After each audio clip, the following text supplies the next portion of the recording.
Alors, des milliers de commerces, banques, restaurants ont été attaqués, on le sait, par les émeutiers depuis le début des violences. La désescalade semble enclenchée, mais on se pose la question de la facture. À combien va s'élever cette facture des dégradations? Et surtout, qui va la payer? Bonjour Charles. Ah, Charles, on ne vous entend pas. Le micro. Le micro, là Voilà. vous m'entendez, Bonjour merci. Charles, ça va? Merci, bonjour Charles, bonjour tout le monde, ça va bien? Bonjour Charles, il se salue tout seul. Charles Sana, fondateur du site Insolentiae. Bon, j'ai dit, des escalades qui semblent en cours et c'est tant mieux. Après, c'est une question on doit se poser. Essayer de chiffrer le coût économique de ces émeutes. C'est vrai que le seul comparatif qu'on a, c'est 2005. Avec la crise des banlieues, à l'époque, les dégâts s'étaient élevés à un peu plus de 200 millions d'euros pour 10 000 sinistres recensés. On se dit quoi? On se dit que rapporté au PIB français, évidemment, ça reste gérable. Après, c'est dramatique, évidemment, pour tous les commerces, les commerçants, les hôtels, les restaurants, les transports. On peut commencer à chiffrer ou c'est trop tôt? On peut commencer à chiffrer. Alors, oui, c'est trop tôt parce qu'évidemment, les événements ne sont pas terminés. Donc, comme ils ne sont pas terminés, et quand bien même on peut espérer et souhaiter qu'ils se terminent le plus rapidement possible, ça reste des événements évolutifs et donc avec des coûts qui sont évidemment évolutifs. Alors, il y a plusieurs types de coûts là, hein. On a des coûts directs, on les imagine bien, c'est le coût des sinistres, des écoles à reconstruire, des bibliothèques à rebâtir, des magasins à réparer, des stocks à reconstituer, etc. Donc ça, on voit bien ces coûts. Alors c'était environ, effectivement, comme vous le disiez, 200 millions en 2005.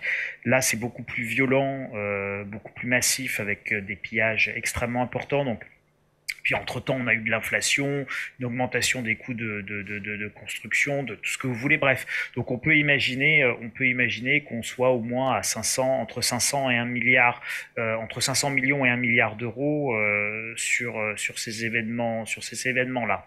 Alors ça, c'est pas le coût finalement le plus compliqué à assumer. Alors qui va payer? Ben, on connaît, c'est les assureurs en grande partie. Et puis qui dit augmentation des sinistres dit toujours augmentation des primes. Donc in fine, c'est toujours le contribuable, les agents économiques, les particuliers, les entreprises qui, de toute manière, et les entreprises solvables et les particuliers solvables, qui finissent par payer l'addition.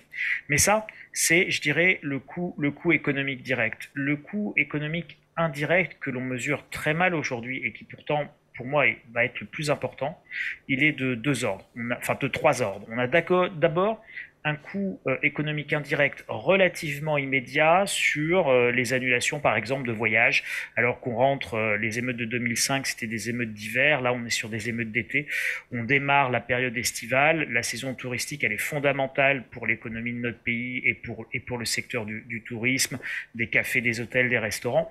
Et donc là, on a des milliers d'annulations actuellement. On a eu des messages d'alerte du ministère des Affaires étrangères anglais, par exemple, il n'allait pas en France, du département d'État américain qui dit ne vous rendez pas en France. Donc ça, ce sont des milliers d'annulations. Donc ça, c'est du chiffre d'affaires en moins pour le secteur du tourisme et des emplois en moins de manière extrêmement directe. Ça, c'est les premiers coûts indirects, mais là aussi, encore une fois, on peut les visualiser, on peut commencer un petit peu à les quantifier. Après, on a un risque d'image qui est majeur, évidemment. Vous vous appelez Elon Musk, vous voulez investir éventuellement une usine Tesla, est-ce que vous allez l'investir en France au risque de vous la faire brûler? Vous qui, patron de Twitter, être obligé de limiter, pour pas dire de censurer, un certain nombre d'éléments et d'informations pour aider à apaiser et à calmer la situation. Vous imaginez bien que là, en termes de décision d'investissement dans les années à venir, nous avons un immense souci à nous faire. Et puis, vous avez un coût politique. On va le développer. Le coût politique, c'est le coût politique notamment au sein de l'Union européenne. Donc, vous avez là un double coût politique. Vous avez d'abord un affaiblissement majeur de la place et du rôle de la France, pays central de l'Union européenne et de la monnaie et dans la monnaie unique et dans l'euro. Vous avez également un rôle de contagion, puisque vous voyez bien qu'il y a eu des contagions et en Belgique et en Suisse. Donc en plus, si vous voulez, ça crée des précédents qui peuvent inspirer de manière malheureuse d'autres pays qui souhaitent absolument que la stabilité revienne au plus vite en France. Et puis après, bah, vous allez avoir d'autres coûts qui vont être des coûts là beaucoup plus sociaux et politiques franco-français. Euh, vous imaginez bien que ce qui est en train de se passer, ce qui s'est joué là, c'est absolument pas neutre. Ça en dit énormément sur l'état de déliquescence profond de notre pays et de ce qu'on peut appeler, ou ce qu'il en reste en tout cas, de notre communauté nationale. Nous avons vraiment, vraiment des soucis majeurs. Et donc là, vous allez devoir tout refonder, de la cave au plafond et de la cave au, ouais, enfin même de la cave au grenier. Et là, il faut tout refonder. C'est-à-dire qu'il faut refonder le fonctionnement de la police, la formation des forces de l'ordre, les moyens et les doctrines d'usage de la force de nos forces de l'ordre. Il ne s'agit pas de les accuser, il s'agit juste d'adapter les process, les doctrines, les formations à des nouvelles réalités. Et ça n'a pas été fait. Donc c'est l'une des raisons du drame actuel. Il faut également adapter l'éducation, l'instruction, l'accompagnement de toute une jeunesse, et vous allez devoir aller vers un quoi qu'il en coûte, non pas de l'ANRU, l'Agence nationale de la rénovation urbaine, puisque vous avez bien compris quand même qu'on peut toujours changer les logements si on ne change pas les comportements. Les logements, ils y sont pour rien. Eux, ils se contentent de brûler les logements. Donc vous pouvez mettre tout l'argent que vous voulez dans le logement, vous pouvez mettre tout l'argent que vous voulez dans la rénovation énergétique des bâtiments, à part faciliter les incendies parce que vous y foutez du polystyrène à l'extérieur, vous n'obtiendrez pas grand-chose en termes d'amélioration du cadre de vie pour nos enfants. Tout passe par l'éducation et l'instruction. Et là, il va falloir aller sur un grand plan, quoi qu'il en coûte, éducatif et d'instruction de notre jeunesse. Tout ça, ça va profondément marquer les mois à venir. Avec un impact, vous l'avez dit en filigrane, Charles, un impact sur la confiance aussi des agents économiques, pas seulement des multinationales étrangères qui veulent s'implanter en France. Bien sûr, David, absolument. Là, je vous prenais l'exemple de Tesla parce que c'était celui qui m'avait traversé l'esprit. Et qui est d'actualité. Un peu emblématique. En plus. Ouais. Et qui est d'actualité parce qu'Elon Musk avait rencontré Macron, etc. Donc, c'était pour ça que ça m'avait traversé l'esprit. Néanmoins, les agents économiques, c'est bien la totalité des agents économiques. Et quand vous voyez ce qui se passe sur le petit commerce, et même le moyen commerce, je veux dire, vous avez des chaînes importantes qui ont été pillées, des centres commerciaux qui ont été pillés également. Donc tout ça, effectivement, pour l'investissement, c'est absolument désastreux. Alors vous aurez d'abord un petit effet boost parce qu'il va bien falloir reconstruire.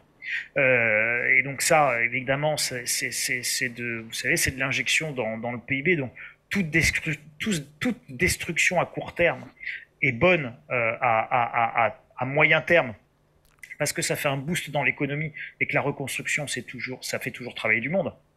Mais là, notre pays est à un carrefour et il a une vraie question de fond à laquelle il faut répondre, c'est que vous n'avez pas d'économie développée sans sécurité. C'est-à-dire que la sécurité en économie, c'est la base. Donc, parler de la confiance des agents économiques. Alors, la sécurité, vous savez, elle commence par le côté la sécurité physique.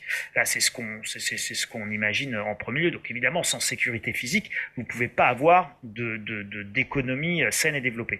Mais il n'y a pas que la sécurité physique. Vous avez la sécurité juridique, vous avez la sécurité fiscale. Donc, la sécurité au sens large en économie, c'est un concept absolument fondamental. Et là, la France ne brille pas par sa sécurité fiscale, puisqu'on a une instabilité fiscale plutôt orientée à la hausse. Donc c'est difficile pour les agents économiques de se projeter dans l'avenir. On a une difficulté, on a une insécurité juridique qui augmente parce qu'on nous change les règles du jeu tous les 4 matins. Et si à ça vous rajoutez une insécurité désormais physique majeure, faut être très clair, la France, pays à fuir. En tout cas, je note que cette facture, elle sera bien plus élevée que la facture de la crise des banlieues de 2005, même si peut-être elle aura duré beaucoup moins longtemps, et qu'in fine, c'est toujours l'État donc, ou le consommateur et donc le contribuable, et c'est de la casquette des deux mêmes personnes qui réglera la facture. Oui, qui réglera la facture, mais vous voyez bien que là, le débat, on doit même l'élargir et l'ouvrir. Il ne s'agit pas juste de régler une facture, on va la régler, cette facture. Finalement, vous savez, l'économie, c'est presque que de l'intendance. Donc l'intendance suivra et nous réglerons cette facture.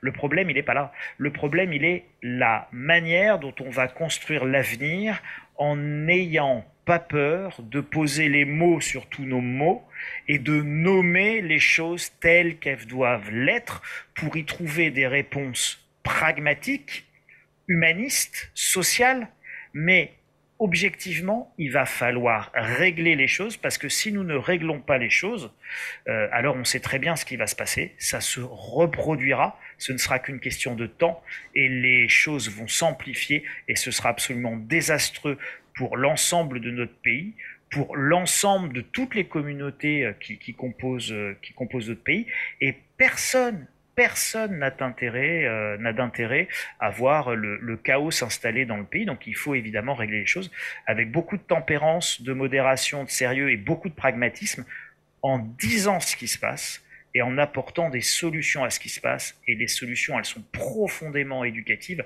mais ça remet tout en cause, hein. Ça remet l'éducation nationale en cause, ça remet la place de la famille en cause. Ça, vous avez vu comme quand même depuis quelques jours, on parle beaucoup moins de l'anxiété climatique, de Greta Thunberg, des LGBT ou de la place de la sexualité à l'école. Donc vous voyez, à un moment donné, il faut revenir, comme on dit au foot, sur des fondamentaux.